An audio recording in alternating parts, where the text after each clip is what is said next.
Start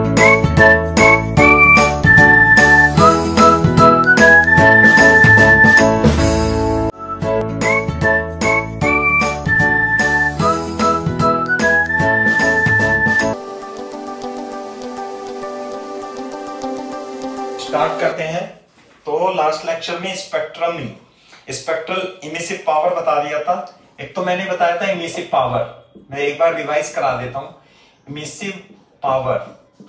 emissive power बताया था E, और स्पेक्ट्रल इमिसिव पावर बताया था मैंने आपको, और वो होता है E lambda. Spectral emissive power जो होती है वो होती है energy radiate per unit area per unit time, और इसकी energy joule per second, energy per unit time per unit area joule per second metre square होता है। और स्पेक्ट्रल इमिसिव पावर जो होती है वो किसी पर्टिकुलर वेवलेंथ पर जो एनर्जी निकलती है per unit time per unit area, और जो डी लैम्डा है this is the range of the wavelength. किसी particular wavelength per unit area per unit time D lambda के बीच में, है ना, जो एनर्जी निकलती है उसे स्पेक्ट्रम ही इमिसिव पावर कहते हैं। और इसकी जो यूनिट होगी ये किसमें होगी, जूल, ये होगी सेकंड, ये होगी मीटर स्क्वायर, और जो डी लैम्डा है वो माइक्रोमीटर में हो सकती है वेवलेंथ, माइक्रोमीटर या नैनोमीटर में होगी। क्लियर है क्या बात? दूसरी, अगर जो आपको टोटल एनर्जी निकालनी है, ये तो पर यूनिट वेवलेंथ हो गई, पर यूनिट वेवलेंथ निकलने वाली, तो ई लैम्डा को डी लैम्डा से इधर मल्टीप्लाई कर दोगे तो जो टोटल एनर्जी है जीरो से, है ना, जीरो से इंफिनिटी तक, तो total energy per unit area per unit time total energy निकल जाएगी ई लैम्डा इंटू डी लैम्डा से। आगे बात समझ में ये है। और आइडियल ब्लैक बॉडी के लिए इसे हम ई लैम्डा इंटू बी से रिप्रेजेंट करते हैं।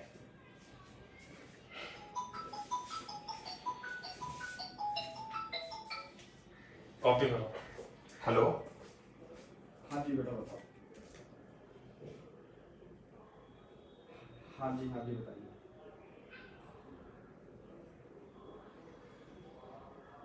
हाँ, कौन सी क्लास में हो? 12th में आए हो? अच्छा, यूपी बोर्ड,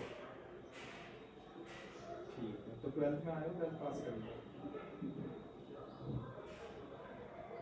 10th में आए हो, 12th में? अच्छा, तो आप कोचिंग, तो हमारी क्लासेस चल रही है ऑनलाइन। आपको जो सी क्लास में पढ़ना है, आप अपना नाम और स्कूल का नाम और क्लास और सब्जेक्ट मेरे को बेटा व्हाट्सअप करा दो, मैं अभी आपको कॉल करा देता हूँ, ठीक है?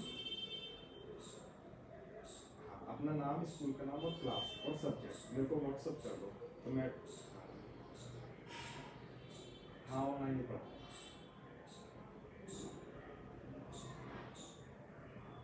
हाँ, ऑनलाइन मिल जाएगा। आप पहले मेरे को अपनी इन्फॉर्मेशन दे दो, मैं अभी आपकी कॉल करा देता हूँ, ठीक है बेटा?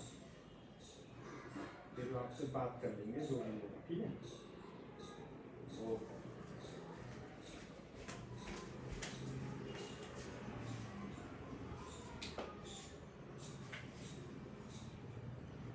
हाँ भाई, एक तो ये हो गई इमिसिव पावर हो जाती है ना, और ये स्पेक्ट्रल इमिसिव पावर हो जाती है। क्लियर है क्या बात? दूसरा, अब आती है इमिसिविटी। देखो ध्यान से लिखना है यहां से, इमिसिविटी। एक बात मैं बता दूं, इसमें बहुत सारी डेफिनेशन है थ्योरी में, है ना, तो एक एक करके आप डेफिनेशन को ढंग से पढ़ोगे तो आपको क्लियर हो जाएगा। नहीं तो इसमें कंफ्यूजन बहुत रहेगी कि इमिसिव पावर क्या होती है, स्पेक्ट्रल इमिसिव पावर क्या होती है ना, इमिसिविटी क्या होती है। इमिसिविटी को ई से रिप्रेजेंट करते हैं, और हिंदी में इसे बोलते हैं उत्सर्जकता। ये है उत्सर्जन क्षमता। ये क्या है? उत्सर्जन क्षमता। ये है स्पेक्ट्रल उत्सर्जन क्षमता।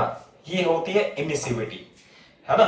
बोर्ड पे देखो, emissivity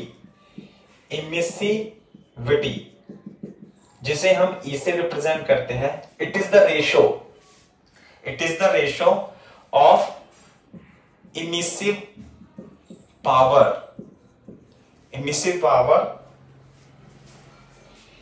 of a body at temperature T to the ratio है emissive power of ideal black body at same temperature. कहने का मतलब E जो होती है इमिसिव पावर, किसी बॉडी की इमिसिव पावर और उसी टेम्परेचर पर ब्लैक बॉडी की इमिसिव पावर का रेशो होता है, ये होता है इमिसिव पावर का रेशो। क्लियर है क्या बात?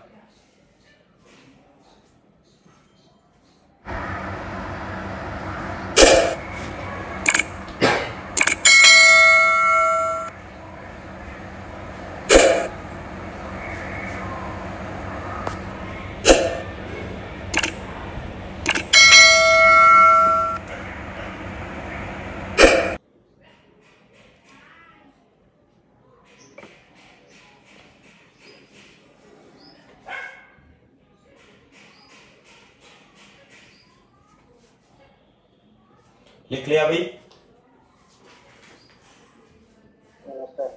हाँ, देखो इमिसिव पावर का मात्रक क्या होता है? Joule per second per metre square. Spectral emissive power की यूनिट होती है energy per unit time per unit metre square per unit wavelength. ठीक है, ये माइक्रोमीटर। इमिसिविटी क्या होती है? हाँ, मैंने आपको इमिसिव पावर में दिखाया था कि ये तो हो गई इमिसिव पावर किसी बॉडी की, और ब्लैक बॉडी के लिए इमिसिव पावर कितनी हो जाएगी? ईवी। तो किसी बॉडी की इमिसिव पावर और किसी उसी टेम्परेचर पर ब्लैक बॉडी की इमिसिव पावर को क्या बोलते हैं? हम इमिसिविटी बोलते हैं। आई बात समझ में? दूसरी बात, ये डायमेंशनलेस, क्या डायमेंशनलेस क्वांटिटी है, डायमेंशनलेस क्वांटिटी होती है ई कैसी क्वांटिटी है? डायमेंशनलेस। और ये देखो कि जो ब्लैक बॉडी है, ब्लैक बॉडी की इमिसिव पावर किसी दूसरी बॉडी की इमिसिव पावर से हमेशा क्या रहेगी? ज्यादा रहेगी। तो किसी बॉडी की इमिसिव पावर और ब्लैक बॉडी की इमिसिव पावर यानी कि रिलेटिव इमिसिव पावर का रेशो ही क्या कहलाता है? इमिसिविटी कहलाएगी। तो हमेशा क्या होगा, इसके नीचे लिख लेना, ब्लैक बॉडी की इमिसिव पावर किसी बॉडी की इमिसिव पावर से हमेशा क्या रहेगी? ज्यादा रहेगी। इसलिए E की वैल्यू क्या होगी? लेस देन 1 होगी। कोएफिशिएंट ऑफ इमिसिविटी भी बोल सकते हो आप इसे, है ना?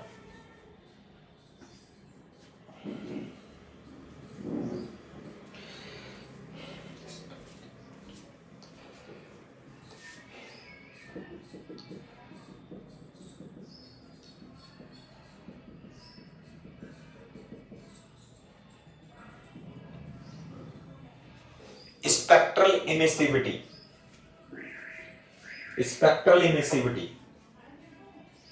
बोर्ड पे देखो। हाँ भाई, स्पेक्ट्रल इमिसिव पावर ई लैम्डा होती है और ब्लैक बॉडी की स्पेक्ट्रल इमिसिव पावर कितनी होती है? ई लैम्डा भी होती है। तो स्पेक्ट्रल इमिसिविटी जिसे हम ई लैम्डा से रिप्रेजेंट करते हैं, this is what? E lambda is the ratio of, ये भी रेशो है क्या? Spectral emissivity of a body at temperature T, किसी पर्टिकुलर टेम्परेचर पर, is the ratio spectral emissivity of a body of A black body at same temperature. कैसे? जो ई lambda होगा emissivity spectral किसी पर्टिकुलर वेवलेंथ के लिए, ये क्या होती है, किसी पर्टिकुलर वेवलेंथ के लिए होती है, ये किसी पर्टिकुलर वेवलेंथ के लिए। Ratio of spectral emissivity of a body यानी कि ई लैम्डा, और उसी टेम्परेचर पर ब्लैक बॉडी की स्पेक्ट्रल इमिसिव पावर के रेशियो को हम स्पेक्ट्रल इमिसिविटी कहते हैं। डायमेंशन लेस क्वांटिटी है, डायमेंशन लेस क्वांटिटी है। दूसरी बात, ये लेस देन 1 होगी।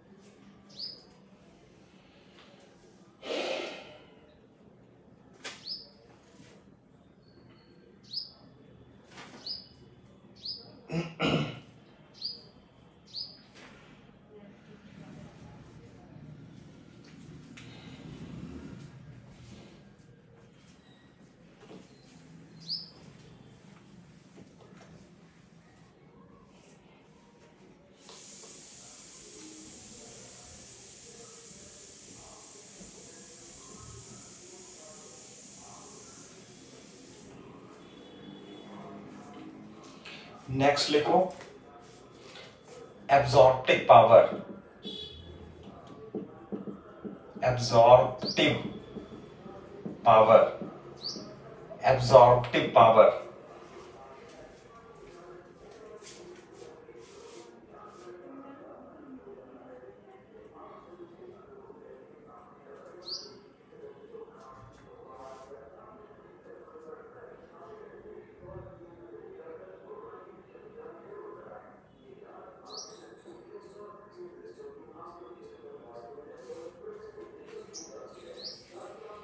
हाँ भाई, एब्जॉर्प्टिव पावर क्या होगा? एब्जॉर्प्टिव पावर बता सकते हो?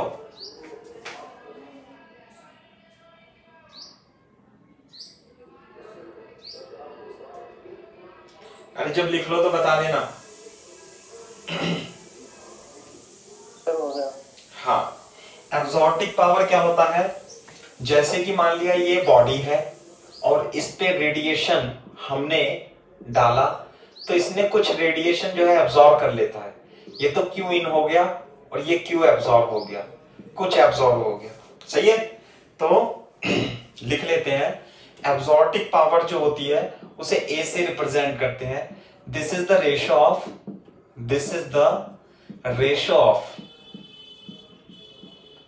Of absorptive radiation,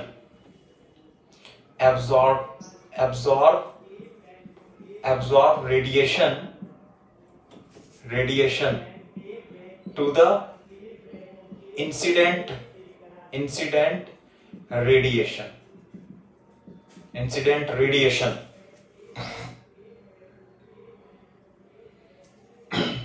in given time। सही है। और ए से क्या होता है? ए से रिप्रेजेंट करते हैं, इसे आता है absorb radiation divided by incident radiation को ही हम absorptive power of this body कहते हैं। आगे बात समझ में ये है। दूसरी बात सुनो, ये तो मैंने पहले भी बता दिया था, coefficient of absorption he absorptive power भी है। साथ में इट डिपेंड्स, ऐसे क्वेश्चन आते हैं, it depends upon nature of surface, इसकी नेचर पे डिपेंड करेगा सरफेस की, और ये जो रेडिएशन है इसकी वेवलेंथ पे डिपेंड करेगा, and wavelength of incident radiation. साथ में जो एब्जॉर्प्टिव पावर है इट इज डायमेंशनलेस क्वांटिटी। नहीं आई बात समझ में? जबकि इमिसिव पावर, जो इमिसिव पावर थी, देखो यहां पे इमिसिव पावर की डायमेंशन होती है, एब्जॉर्प्टिव पावर की डायमेंशन नहीं होती। इमिसिव पावर को कैपिटल ई से रिप्रेजेंट करते हैं और ये होती है energy per unit time per unit area, जो इसमें इमिट कर रही है। इमिसिव पावर का मतलब है इसमें से जो रेडिएशन निकल रहा है, per unit area per unit time, उसे इमिसिव पावर कहते हैं। और स्पेक्ट्रल इमिसिव पावर जो energy per unit time per unit area और किसी पर्टिकुलर वेवलेंथ के लिए जो एनर्जी निकल रही है वो होती है स्पेक्ट्रल इमिसिव पावर। तो इसकी जो यूनिट होगी joule per second per metre square emissive power की। लेकिन एब्जॉर्प्टिव पावर क्योंकि रेशो है इसलिए ये डायमेंशनलेस क्वांटिटी है और इसकी वैल्यू इंसिडेंट रेडिएशन की वेवलेंथ और इसकी सरफेस पर निर्भर, सरफेस की नेचर पर निर्भर करता है।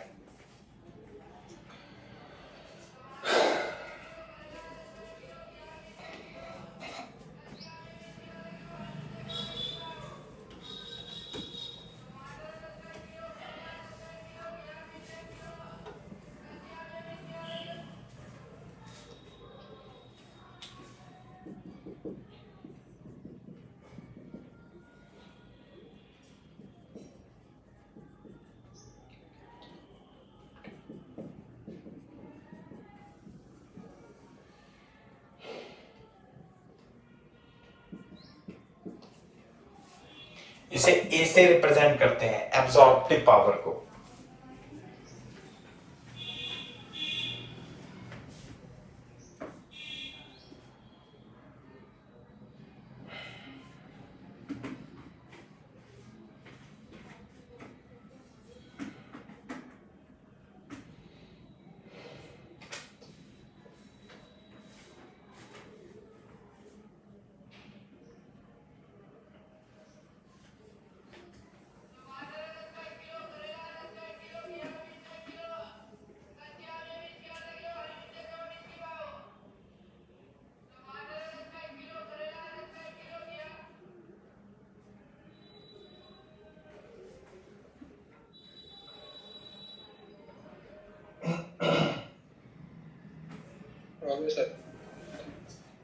बोर्ड पे देखो, spectral absorptive power.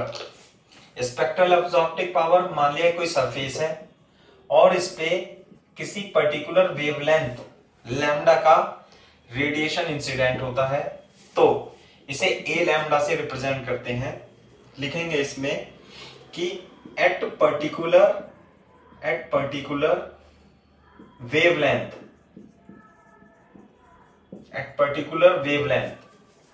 ratio of absorbed incident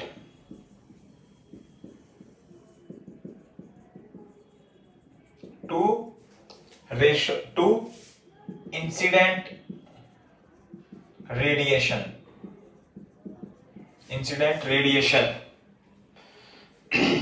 is called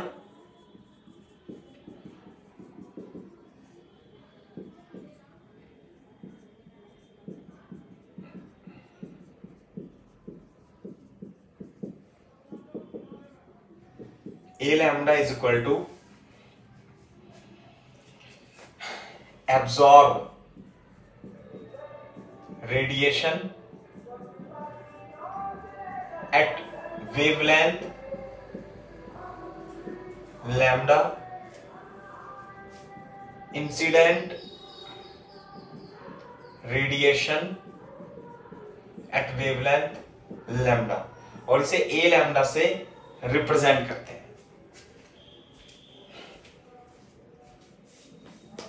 किससे रिप्रेजेंट करते हैं? इसे ए लैम्डा से इसे रिप्रेजेंट करते हैं।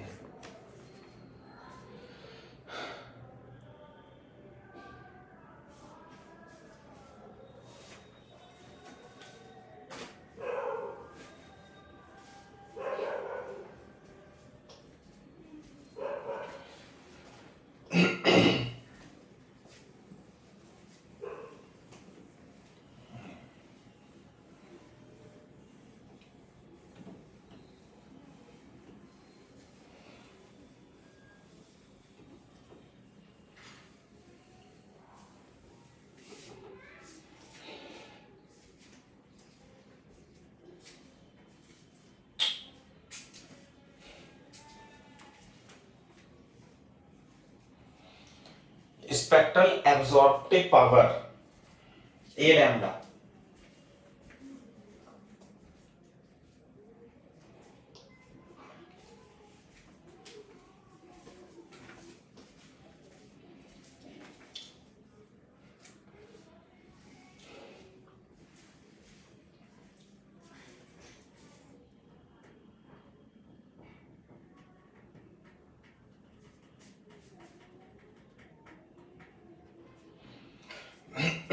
हो जाए तो बता देना भाई।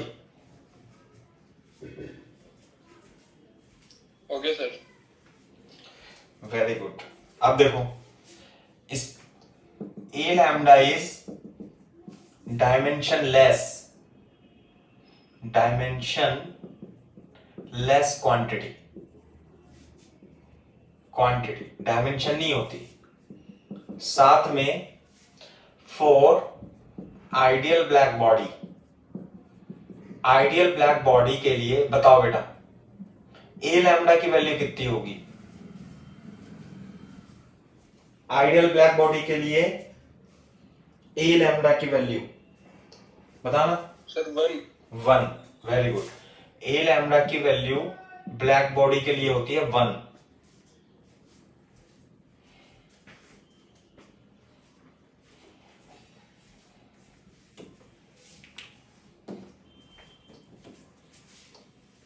क्योंकि आइडियल ब्लैक बॉडी का काम क्या है?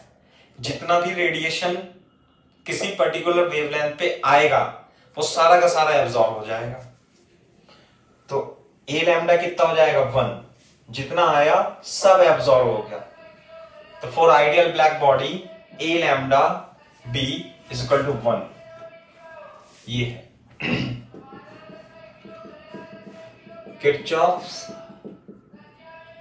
Kirchhoff's law. Kirchhoff law spelling देख लो इसकी, किरचॉफ लॉ की।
हाँ भाई, किरचॉफ्स लॉ लिखो। देखो किरचॉफ्स लॉ, पहले डेफिनेशन लिखो फिर मैं बता देता हूं। लिखो, at a given temperature Kirchhoff's law क्या है? At a given temperature for all bodies the ratio of their spectral emissive power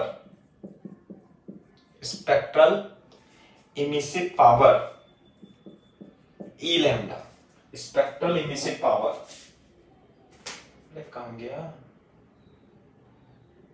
spectral emissive power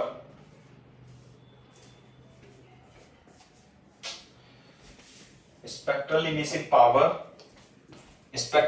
power को हमने क्या बोला था? E lambda.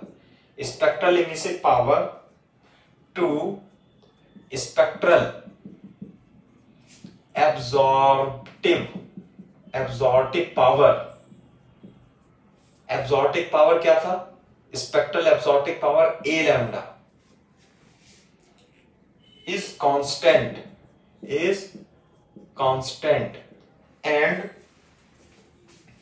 and this is equal to, this is equal to spectral emissive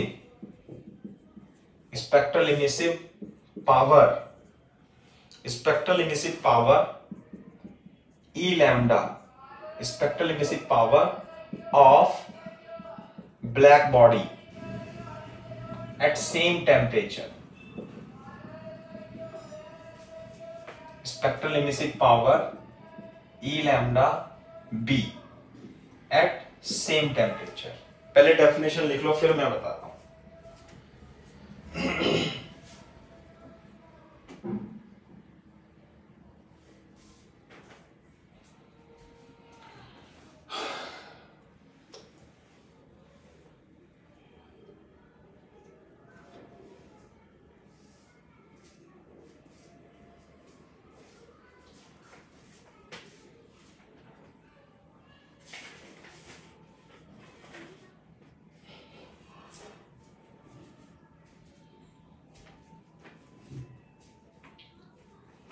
बोलो भाई, हो गया? Yes sir. देखो ध्यान से सुनो, इसमें मतलब ये सिंबल भी बहुत सारे हैं और जैसे अपनी शीट में है या किताब में है वो अलग अलग है। अपन ने तो बिल्कुल रिसर्च करके कई सारी किताबों को देख दाख करके ही इनके सिंबल बनाए हैं और डेफिनेशन भी बनाई है ना। तो इसमें एलएम की शीट में भी अलग अलग अर्जी फर्जी सिंबल यूज कर रखे हैं, है ना। ध्यान से देखो, बहुत सारी चीजें थी, जरा एक बार पलट के देखो। सबसे पहली डेफिनेशन मैंने लिखाई थी ई की, उसके बाद लिखाई थी ई लैम्डा की, है ना। उसके बाद लिखाई थी ई की और उसके बाद लिखाई थी ई लैम्डा की, उसके बाद लिखाई थी ए की और उसके बाद लिखाई थी ए लैम्डा की। एक बार देखोगे तभी पता लगेगा कि what is E, what is E lambda, what is E, what is E lambda, what is a, what is a lambda. बहुत सारी चीजें हैं, पलट के देखो बेटा, 2 मिनट देता हूं, नहीं तो कंफ्यूज रहोगे हमेशा।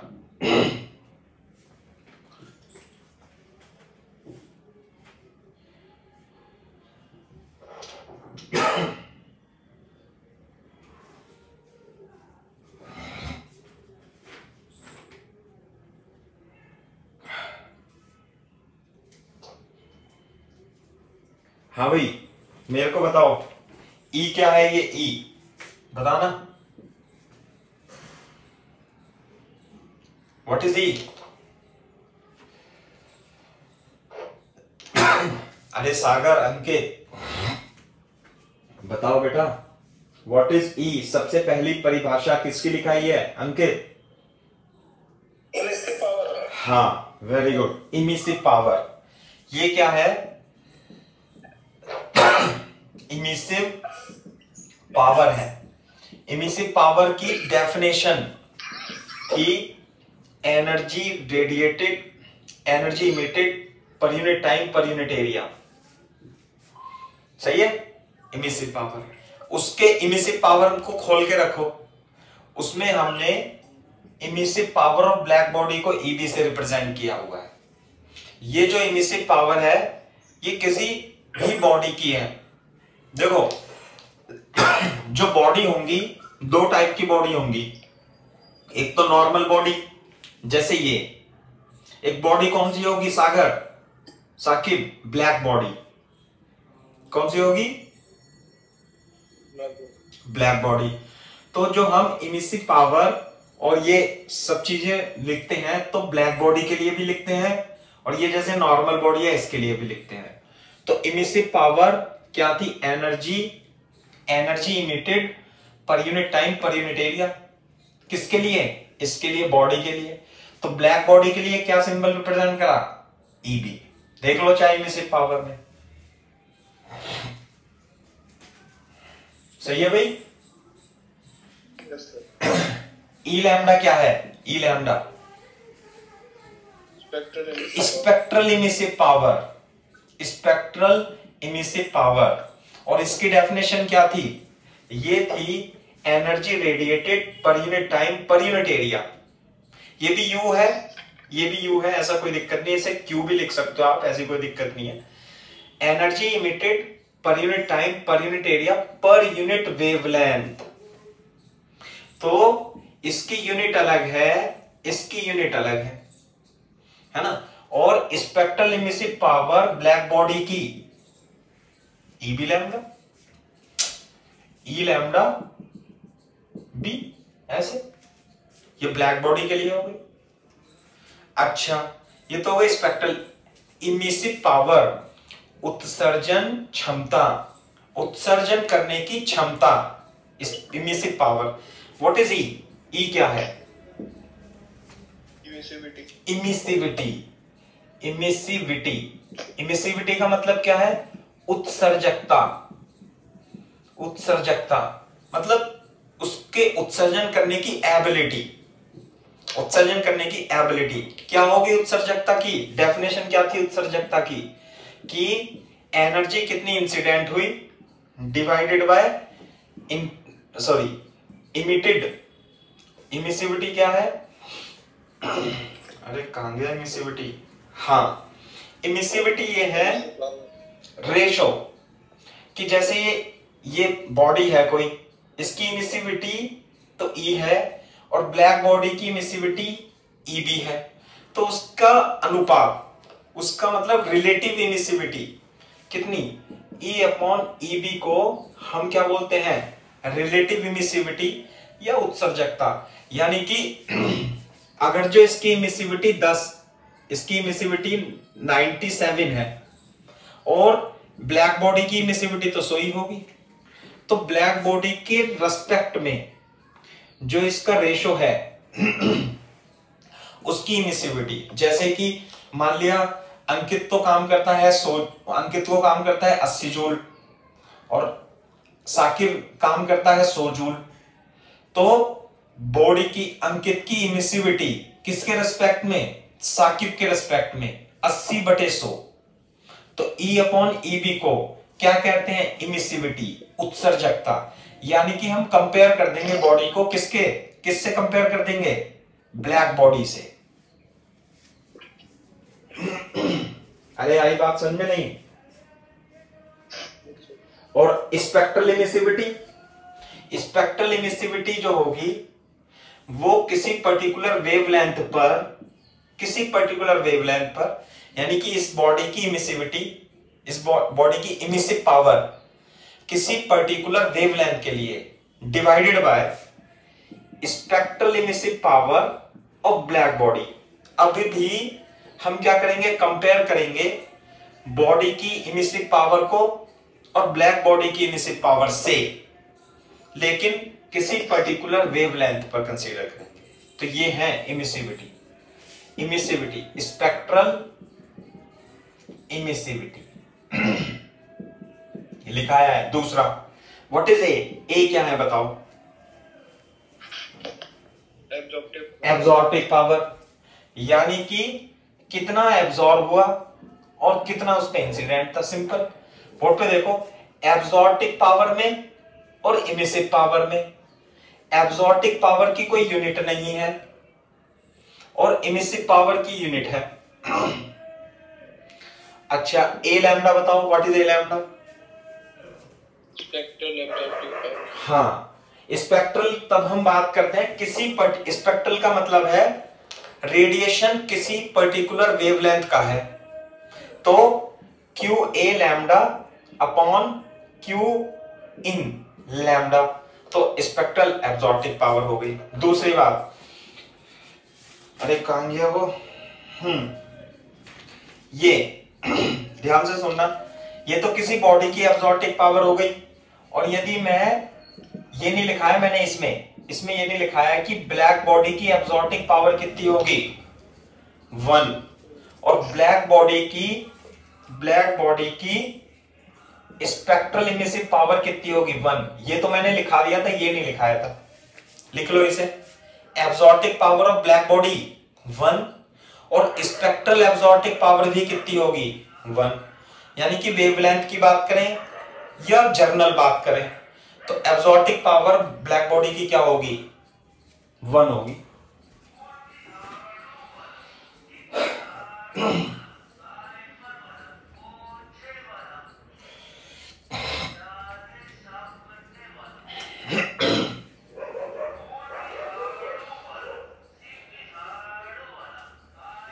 और आते रहते हैं।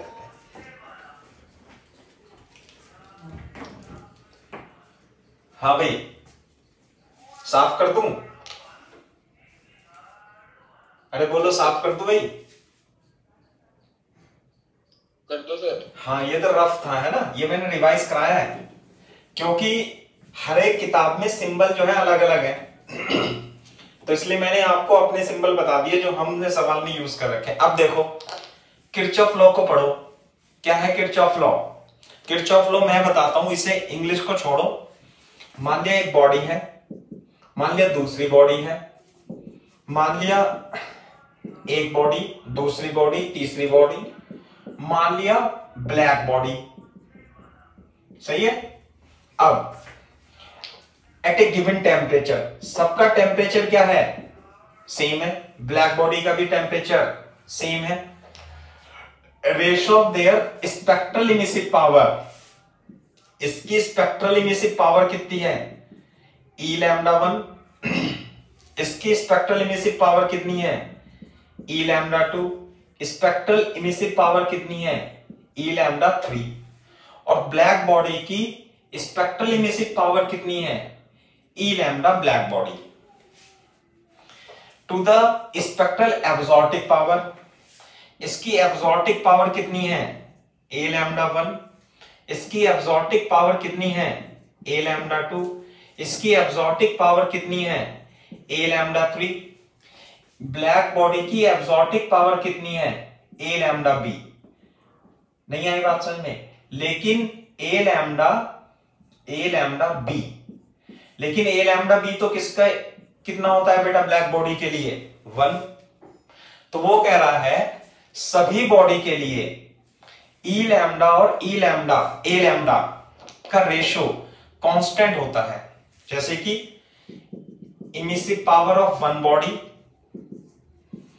Divided by emissive absorptive power of one body, किसी पर्टिकुलर वेवलेंथ के लिए emissive power of second body, absorptive power of second body, particular wavelength के लिए।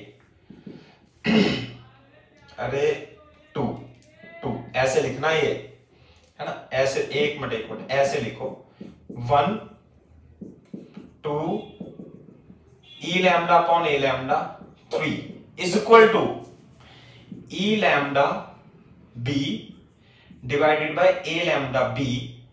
किसके लिए? ब्लैक बॉडी के लिए। E lambda upon B black body के लिए। ऐसे लिख देंगे। सब क्या होते हैं? बराबर होते हैं। लेकिन बोर्ड पे देखो, ई lambda 1 upon A lambda 1 body के लिए, E lambda upon A lambda दूसरी बॉडी के लिए, E lambda upon A lambda तीसरी बॉडी के लिए। ये तो क्या हो जाएगा? 1। और ये जब 1 हो जाएगा तो ये ई लैम्डा ऑफ बी के बराबर होगा। नहीं आई बात समझ में? And this is constant. ये क्या होगा? कांस्टेंट ही होता है। सही है? इसका मतलब E lambda upon A lambda is equal to constant, यानी कि E lambda is proportional to A lambda. इसका मतलब क्या है कि इमिसिव पावर और एब्जॉर्टिक पावर एक दूसरे के प्रोपोर्शनल है। यानी यदि किसी बॉडी की इमिसिव पावर ज्यादा है तो उस बॉडी की एब्जॉर्प्टिक पावर भी ज्यादा होगी। किसने बताया? ये किरचॉफ ने बताया। क्या? इमिसिव पावर जिस बॉडी की ज्यादा है तो उसकी एब्जॉर्प्टिक पावर भी ज्यादा होगी, और यदि एब्जॉर्ब करने की क्षमता ज्यादा है तो इमिट करने की भी क्षमता उसकी ज्यादा होगी at a particular wavelength. This is called Kirchhoff law.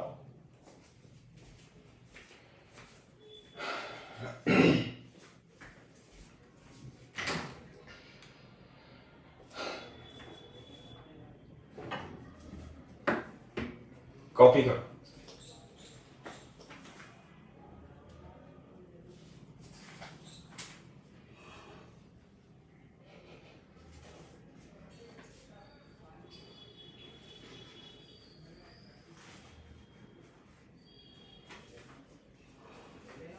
किताब में से भी मत देखना है ना अपना, ये जो सिंबल है, दिक्कत क्या है इस चैप्टर में, इस चैप्टर में सिंबल जो है किसी किताब में कुछ है, किसी किताब में कुछ है, और कंफ्यूजन हो जाती है। ई क्या है, ई लैम्डा क्या है, और कैपिटल ई क्या है, कैपिटल ई लैम्डा क्या है, ये बच्चों को कंफ्यूजन रहती है। तो मैंने इसलिए पहले आपको एक एक डेफिनेशन लिखाई है और उसके बाद उसमें बाद में भी अभी एक्सप्लेन किया था।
हो गया सर।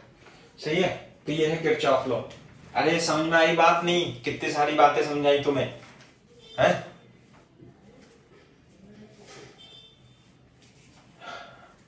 तो यही है, जो गुड इमीटर होता है वो गुड एब्जॉर्बर भी होता है। Good emitter, good absorber, but bad, आगे बताओ। रिफ्लेक्टर। Very good. अब जब सारा ही वो एब्जॉर्ब कर लेगा तो रिफ्लेक्ट क्या करेगा? सही है भाई, ये है दूसरा। अब हम आगे बढ़ते हैं। ये तो छोटी छोटी डेफिनेशन थी, है ना। इस डेफिनेशन से हो सकता है आए, हो सकता नहीं आए, लेकिन ये पढ़ाना जरूरी होता है। अब दूसरा लिखो जो इंपॉर्टेंट है, वो है स्टीफन्स लॉ। स्टीफन्स लॉ, मैं एक बार स्पेलिंग देख लेता हूं स्टीफन्स लॉ की। अरे क्या है ये Stefan's law?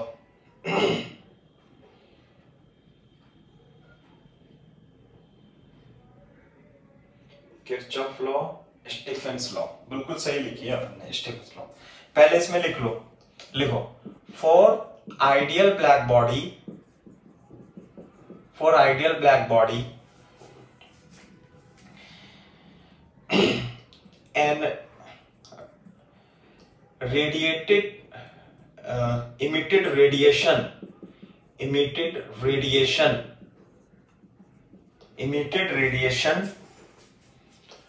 per unit area, per unit area, per unit time, per unit time, per unit area, per unit time is proportional to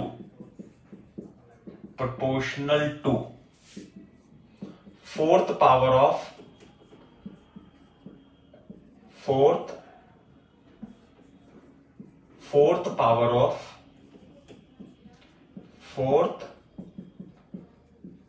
of its absolute temperature,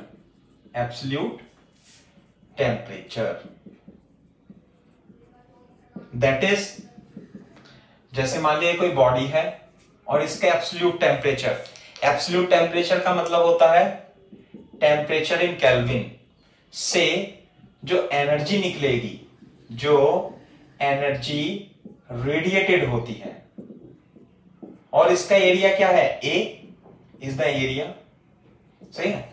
तो that is energy radiated per unit time, per unit area is proportional to T की power 4।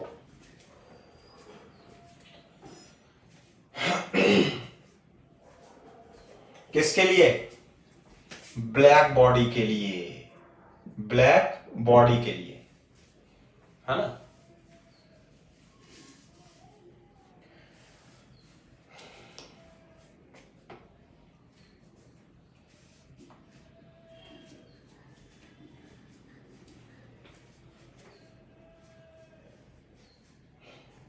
जल्दी करो।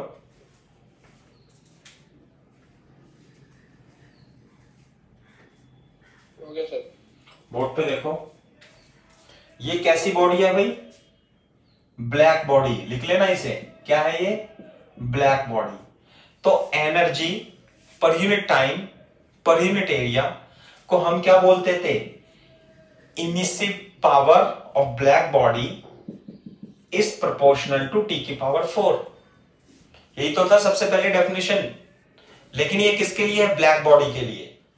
Black body की emissive power T की power, emissive power energy per unit time per unit area, जिसे मैंने U upon T upon A लिखाया था, तो U को आप Q भी कर सकते हो, बस मैं चेंज कर लूंगा, है ना? Q ही लिखें तो ज्यादा बेटर है।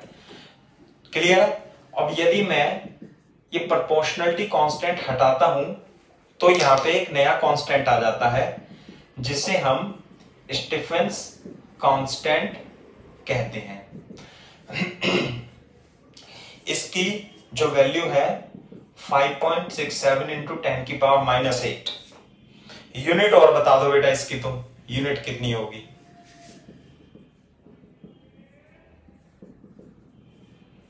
सिग्मा की यूनिट ई क्या होता है? Q बाई टी बाई ए। बताना भाई, सिग्मा की यूनिट बताओ। जूल सर वॉट पर मीटर स्क्वायर पर केल्विन। नहीं, पर केल्विन नहीं है, जूल पर सेकेंड पर मीटर स्क्वायर केल्विन की पावर 4, या वॉट पर मीटर स्क्वायर और केल्विन की 4। यूनिट कितनी आएगी इसकी? वॉट पर मीटर स्क्वायर और केल्विन की पावर 4। क्वेश्चन आता है डायमेंशनल फॉर्मूला। बताओ भाई डायमेंशनल फॉर्मूला।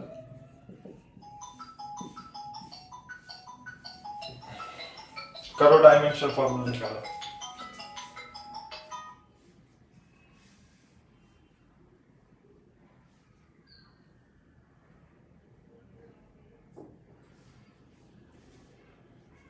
डायमेंशनल फॉर्मूला निकालो आप। हेलो,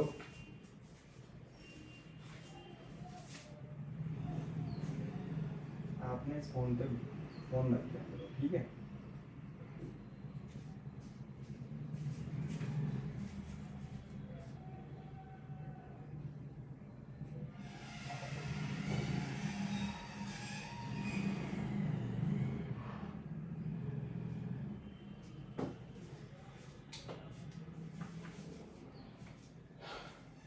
हाँ भाई, डायमेंशनल फॉर्मूला निकाल सकता है कोई बच्चा? सर m की पावर 1, l की पावर 1, t की पावर -2, k की पावर -2। हाँ आएगा तो m t की पावर, अबे इसमें गंदा लिख रखा है, मेरे को निकालना ही पड़ेगा। निकाल लेते हैं। ये ऐसा नहीं है मैं फर्जी करा रहा हूं, ये स्टीफन कांस्टेंट, ये अर्जी फर्जी कांस्टेंट है ना, ये इनका डायमेंशन फॉर्मूला नीट में जरूर पूछा जाता है, कुछ ना कुछ वो दे देते हैं, फिर बच्चों को पता नहीं होता।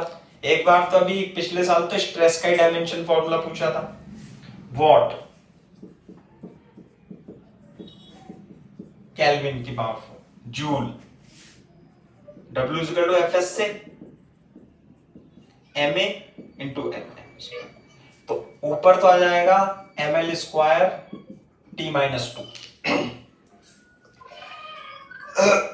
सेकेंड टाइम L स्क्वायर, और इसे लिखेंगे थीटा की पावर 4। बोर्ड पे देखो, m L स्क्वायर से L स्क्वायर कट जाएगा, और ये ऊपर जाके t की पावर -3 और थीटा की पावर -4। ये आ गया डायमेंशन फॉर्मूला।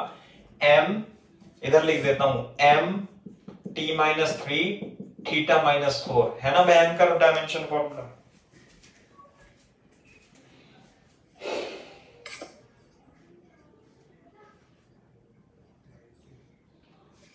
नहीं, ऐसे ही आता है।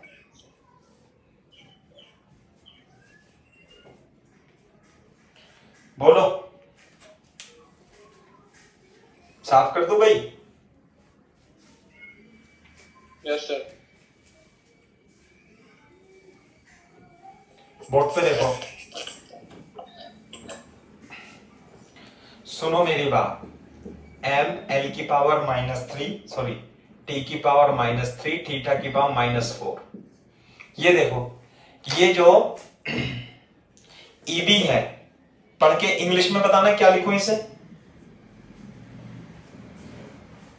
अरे EB कौन सी डेफिनेशन है, क्या चीज है? Very good. अबे तुम अच्छे बच्चे हो, नहीं तो समझ में भी नहीं आता बच्चों को इतनी सारी, लेकिन मैंने ही मेहनत से पढ़ाया, ऐसा नहीं है। This is the emissive power of black body, बिल्कुल सही है। ये जो हमने फॉर्मूला लिखा है ब्लैक बॉडी के लिए लिखा है। ब्लैक बॉडी तो लेकिन होती नहीं है आसानी से, बॉडी तो ऐसी होती है जो ब्लैक बॉडी नहीं है। तो मेरे को बता दो कि ई क्या होता है। ई इंग्लिश में क्या बोलते हैं इसे? Sir emissivity. Very good, emissivity. E यानी कि इसे क्या लिखते हैं मैथमेटिकली? ये तो इंग्लिश में हो गया, mathematically E sir emissive power of body at temperature T। हाँ, और ब्लैक बॉडी का नीचे temperature same temperature. This is the ratio of emissive power of a body. मान लिया कोई दूसरी बॉडी है और इसकी इमिसिव पावर क्या है? ई है, टेम्परेचर T पर, और ये ब्लैक बॉडी भी क्या है? T पर है, इसकी इमिसिव पावर B है। तो हमें ब्लैक बॉडी की इमिसिव पावर सिग्मा T की पावर 4 है। तो यदि इस बॉडी की इमिसिव पावर निकालनी है तो मैं क्या करूंगा? E से मल्टीप्लाई कर दूंगा ब्लैक बॉडी की इमिसिव पावर को। तो E बराबर E सिग्मा T की पावर 4 आ जाएगा। नहीं आई बात तुम्हें? E सिग्मा T की power 4। What is E? E is the emissivity, और इसकी वैल्यू जो होती है ये होती है, बोलो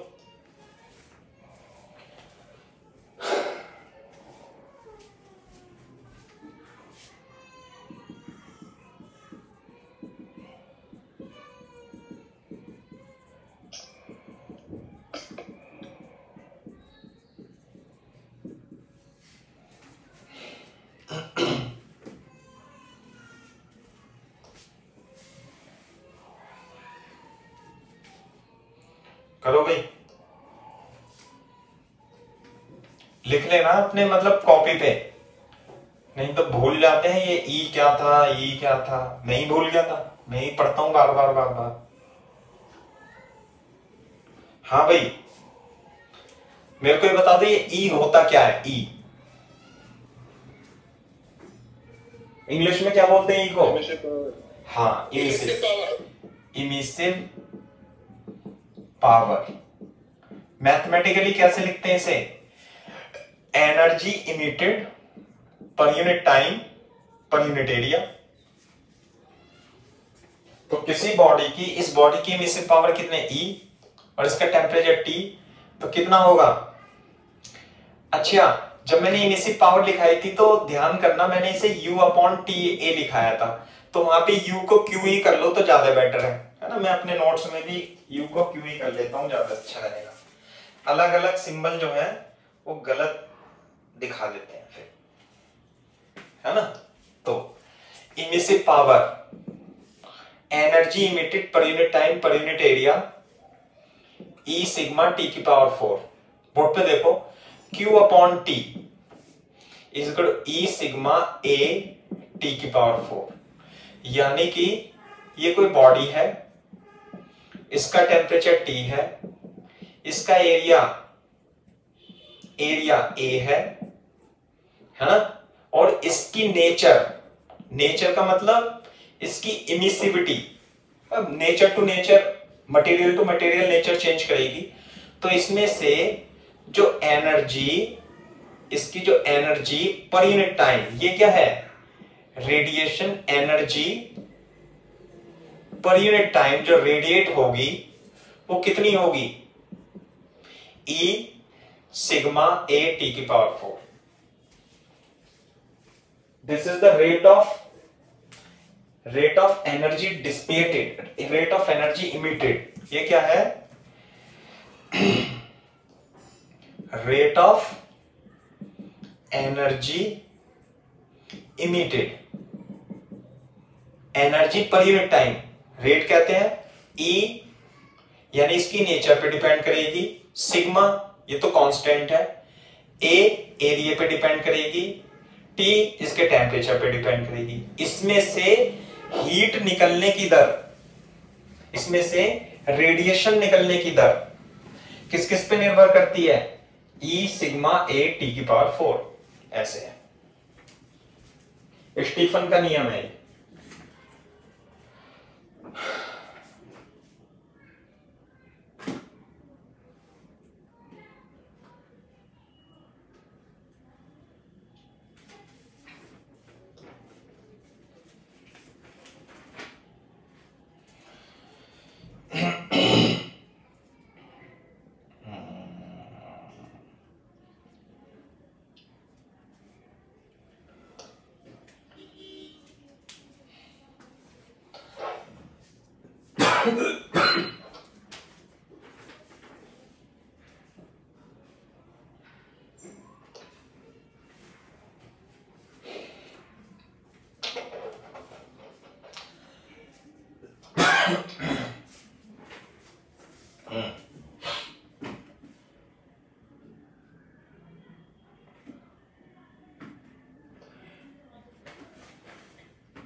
हो गया भाई? Yes sir. वेरी गुड, सही है। तो रेट ऑफ एनर्जी इमिटेड कितनी हो जाएगी, इतनी, स्टीफन्स लॉ।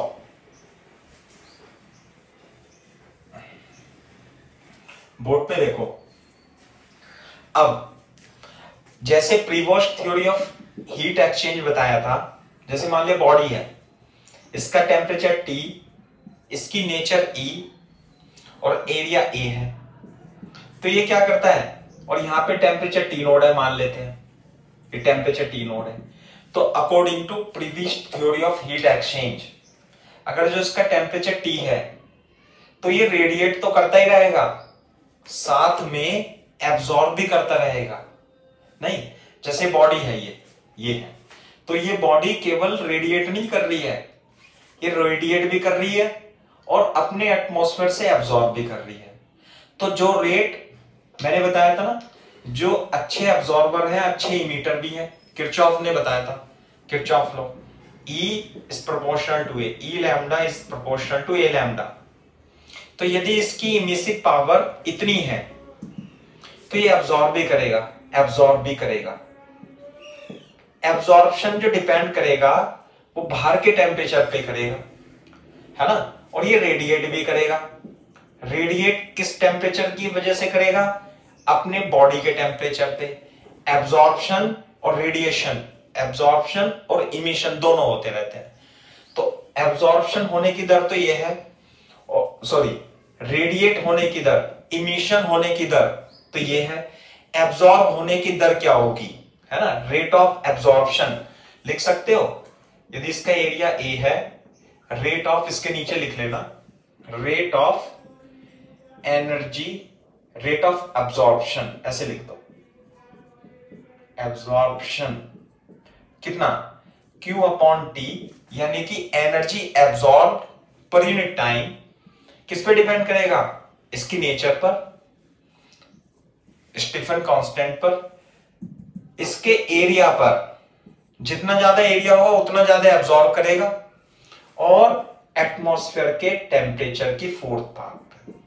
ये होता है रेट ऑफ एब्जॉर्प्शन, ये होता है रेट ऑफ इमिशन।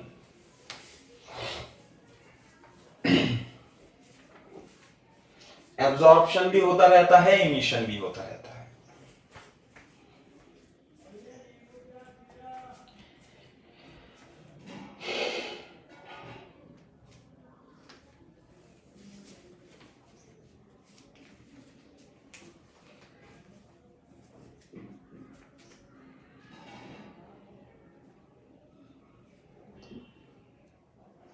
लिख लिया हो तो बता देना भाई।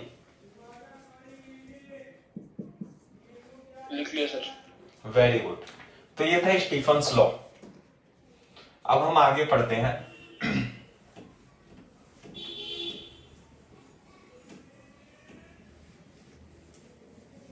दूसरा है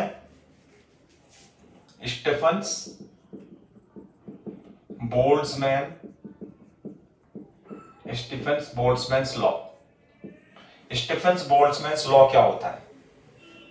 बोर्ड पे देखो, मान लेते हैं ये बॉडी है, ये टेम्परेचर T है ना, T भी मान लेते हैं इसे, अभी मैं लिख देता हूं। तो ये अब rate of emission, rate of emission Q upon T कितना होगा? E सिग्मा A T की पावर 4, ऐसे। चलो T लिख देते हैं अपन, T। अच्छा, ये सराउंडिंग है, इसे क्या लिख दूं मैं? T नोड लिख देता हूं, TS लिख देते हैं, टेम्परेचर ऑफ सराउंडिंग, TS। तो एनर्जी एब्सॉर्ब भी करेगा सराउंडिंग से, ये ना। तो रेट ऑफ एब्सॉर्प्शन कितना? Q upon T is equal to E sigma A T naught की पावर 4। क्लियर है क्या बात भाई? मान लेते हैं जो बॉडी का टेम्परेचर है थोड़ी देर के लिए एटमॉस्फेयर के टेम्परेचर से ज्यादा है। जैसे कि आप एक लोहे की बॉल को भट्टी में डाल दो और भट्टी से निकाल करके बाहर रखो, तो बॉल का जो टेम्परेचर होगा ज्यादा होगा और एटमॉस्फेयर का कम होगा, तो वो क्या होगा? फिर ठंडा होने लगेगा। ठंडा होने लगेगा मतलब क्यों? रेट ऑफ एब्जॉर्प्शन, है ना। तो देखो, ये हो गया rate of emission, rate of absorption.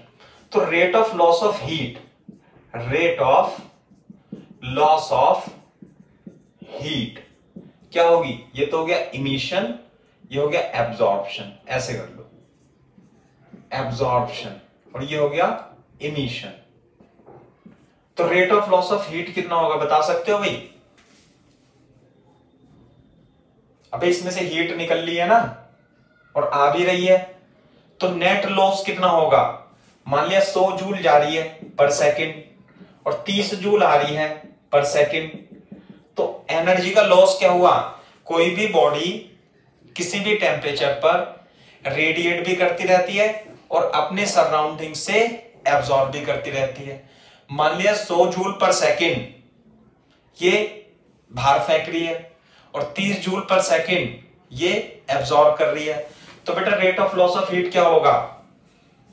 Q by absorption minus emission. हाँ नहीं, rate of loss of heat जो होगा इमिशन माइनस एब्जॉर्प्शन, ये होगा भाई। Rate of loss of heat यही तो हुआ।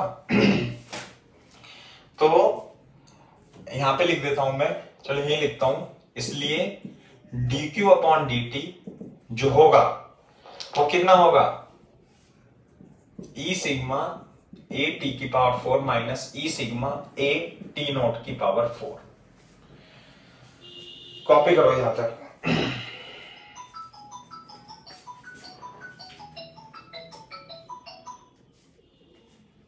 हेलो,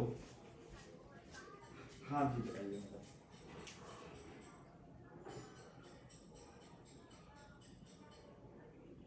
आप मैथ बोर्ड के लिए पूछ रहे हैं या नीट या जेईई मेंस के लिए पूछ रहे हैं? किसके लिए? हाँ नहीं, 11th क्लास का पढ़ रहे हैं, लेकिन बोर्ड की क्लासें अलग चलती हैं और कंपटीशन की क्लासें अलग चलती हैं। तो आपको बोर्ड के लिए पूछ रहे हैं बच्चे के लिए, कंपटीशन के लिए? हाँ अच्छा,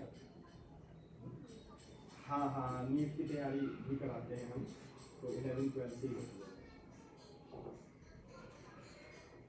बोर्ड के लिए पूछ रहे हैं तो 1200 ईच सब्जेक्ट है। हाँ 1200 रुपीज पर सब्जेक्ट है। हाँ अगर जो 2 सब्जेक्ट पढ़ोगे तो 1100 है ना।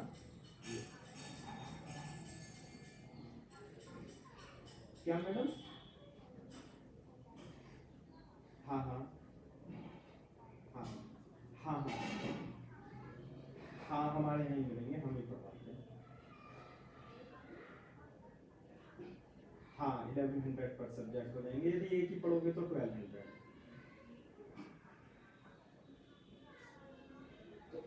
जैसे अगर जो आप नीट की तैयारी कराते हैं तो 4000 पर मंथ है एक सब्जेक्ट के।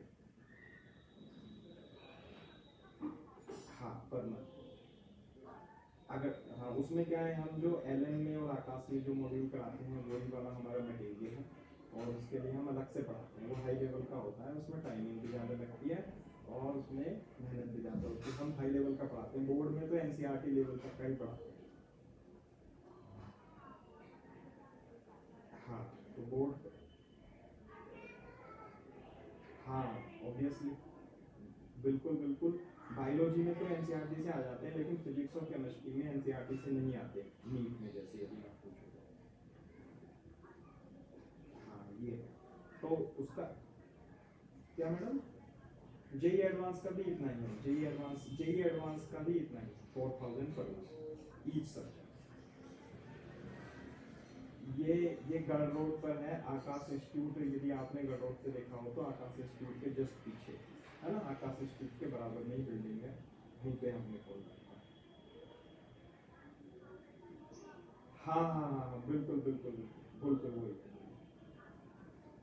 आप नहीं है, हाँ कोचिंग में भी हैं, सर लोग आ रहे हैं और हम घर से भी पढ़ाते हैं। ऑनलाइन ही चल रही है, ऑफलाइन नहीं चल रही।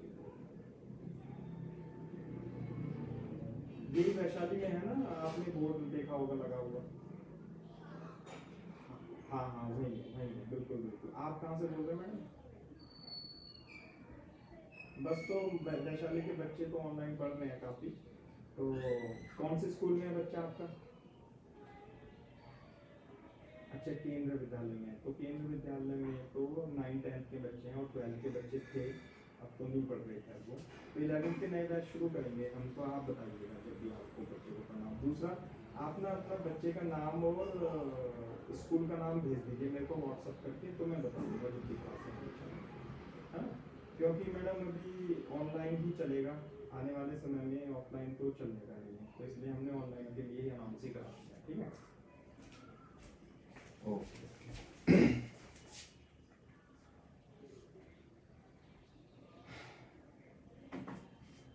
हाँ भाई हो गया। Hello yes sir. हाँ तो क्या लिखा है इसने? अच्छा अबे चल, अबे सबको मत भेजेकर, इसे ही भेज देकर पढ़ लिया करो किताब खोल के।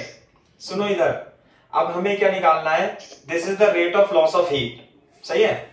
तो इसमें से net rate of loss of heat आ गया। बोर्ड पे देखो, मान लेते हैं ये टेम्परेचर ज्यादा है, और कितना ज्यादा है? Delta T. तो जो टी होगा ये टेम्परेचर होगा, इसे टी नॉट ही लिख लो, कोई दिक्कत नहीं है, plus delta T. Temperature difference कितना है इसमें और इसमें? टेम्परेचर डिफरेंस कितना है? Delta T. अब बोर्ड पे देखो, dq upon dt is equal to E sigma A T की पावर 4 माइनस टी नॉट की पावर 4 लिख सकते हैं। ई सिग्मा ए, टी को क्या लिखेंगे हम?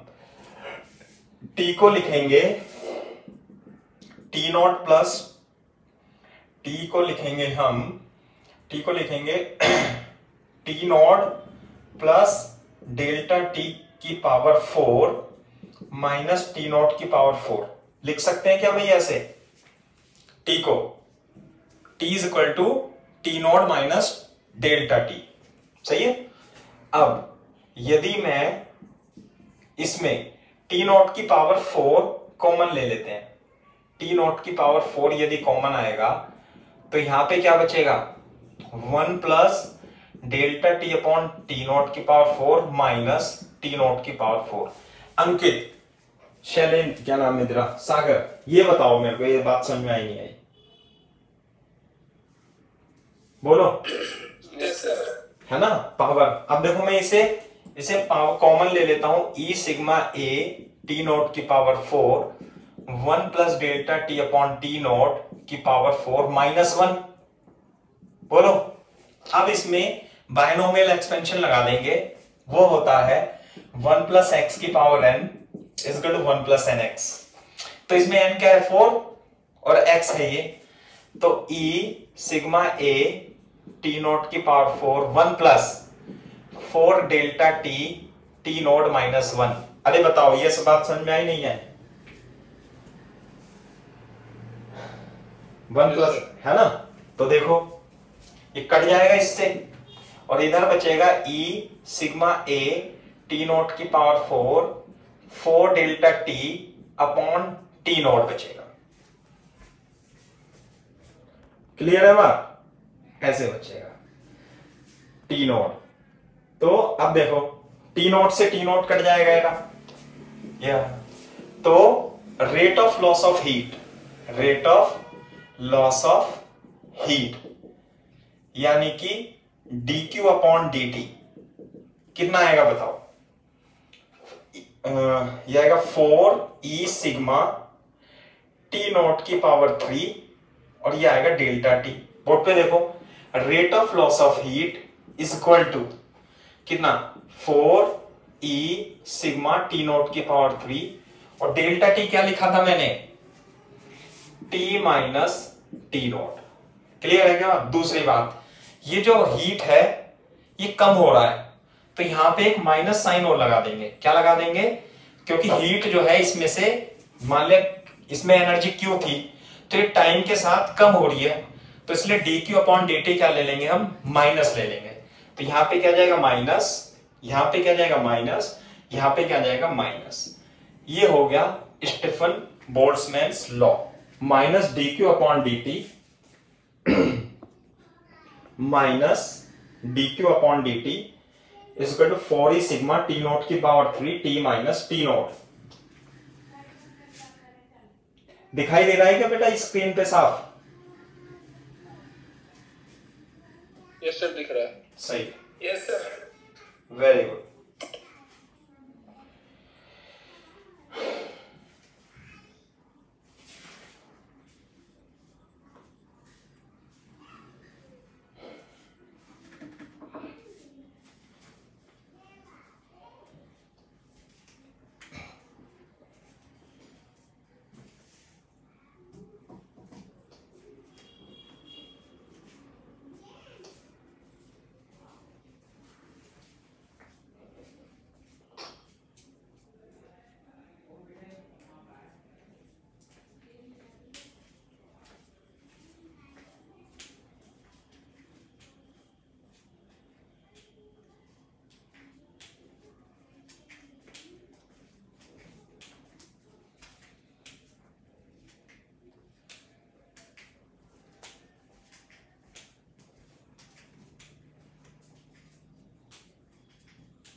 हो गया भाई कॉपी? Yes sir. अंकित हो गया बेटा? सर अगर लॉस पूछेगा तो ये वाला फॉर्मूला लगेगा। अरे अभी मैं इसमें तुझे सारी कहानी बताऊंगा आज ही, है ना? क्योंकि मैं नहीं बताऊंगा ना तो तुम्हें पता ही नहीं लगेगा। अभी रुक जा, इतनी इसमें टर्म्स इतनी हैं कि, और किताब वाले जो लिखते हैं ना भाई साहब, उन्होंने भी इतना सारा लिख रखा है ना, हर एक किताब में हर एक अलग अलग सिंबल। तो अपने ने भी जैसे भी अपने ने सही सिंबल लिख रखे हैं। तो this is the rate of loss of heat, this is the rate of loss of heat. Hindi में बोलेंगे ऊष्मा हानि की दर, ऊष्मा हानि की दर, rate of loss of heat. Board पे देखो minus D Q upon D T, ये 4 constant, E constant, sigma constant, atmosphere का टेम्परेचर कांस्टेंट है ना, तो इसे लिख लिया के और टी माइनस टी नॉट, ये आ गया। Rate of loss of heat, rate of loss of heat is directly proportional to T minus T naught, यानी कि rate of loss of heat is directly proportional to temperature difference. यही है Boltzmann Stephen's law.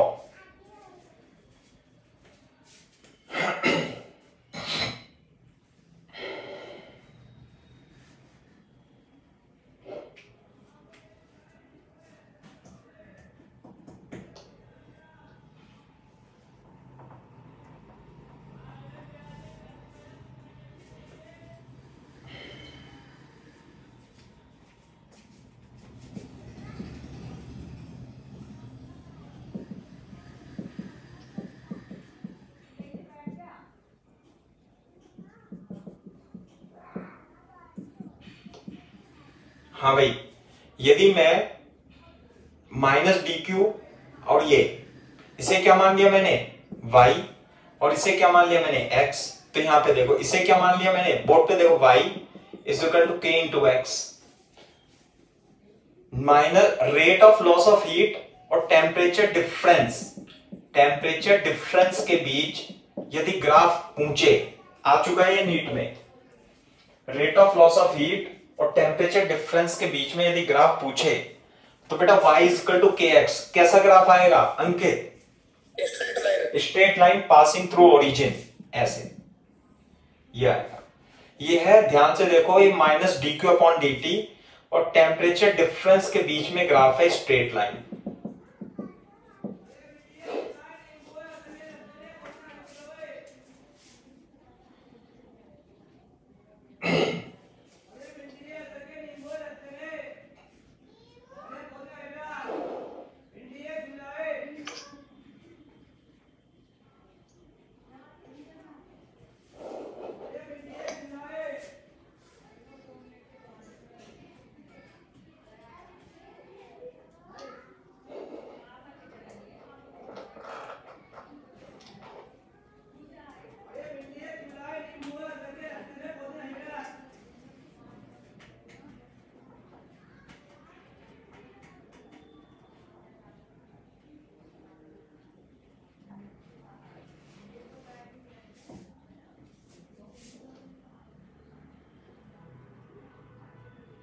गलत लिखा दिया।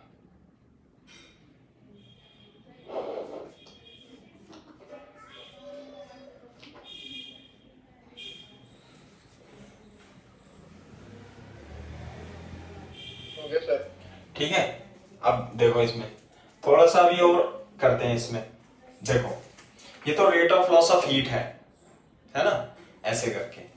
अब मैं इसे और आगे बढ़ाता हूं।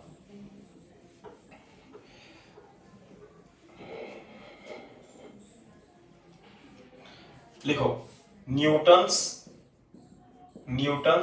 Law of cooling, Newton's law of cooling, शीतलन की दर, शीतलन की दर, न्यूटन्स लॉ ऑफ कूलिंग।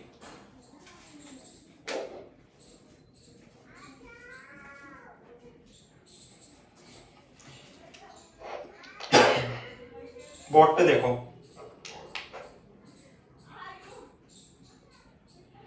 कि इंपॉर्टेंट पॉइंट ये है, minus D Q upon D T कितना होता है, 4 सिग्मा ई टी नॉट की power 3 T minus T naught होता है, ये होता है 4 E sigma A T naught की पावर 3, ये होता है। क्लियर है क्या बात? बोर्ड पे देखो,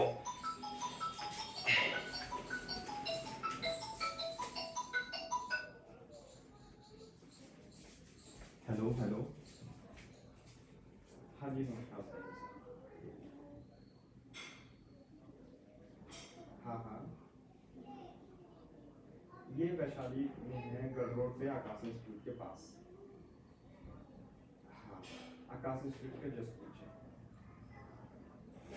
मैं दीपक सैनी बोल रहा हूँ। अच्छा अच्छा अच्छा। हाँ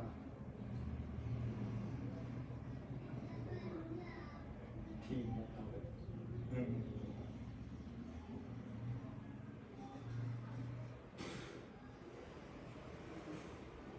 सही बात है, सही बात।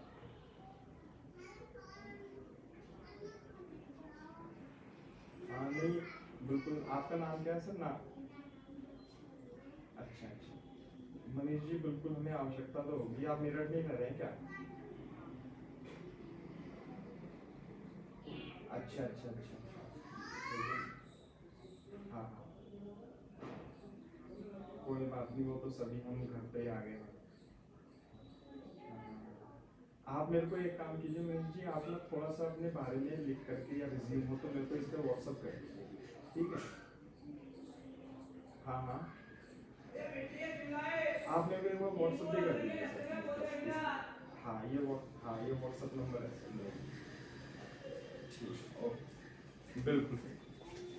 हाँ हाँ ठीक है ठीक है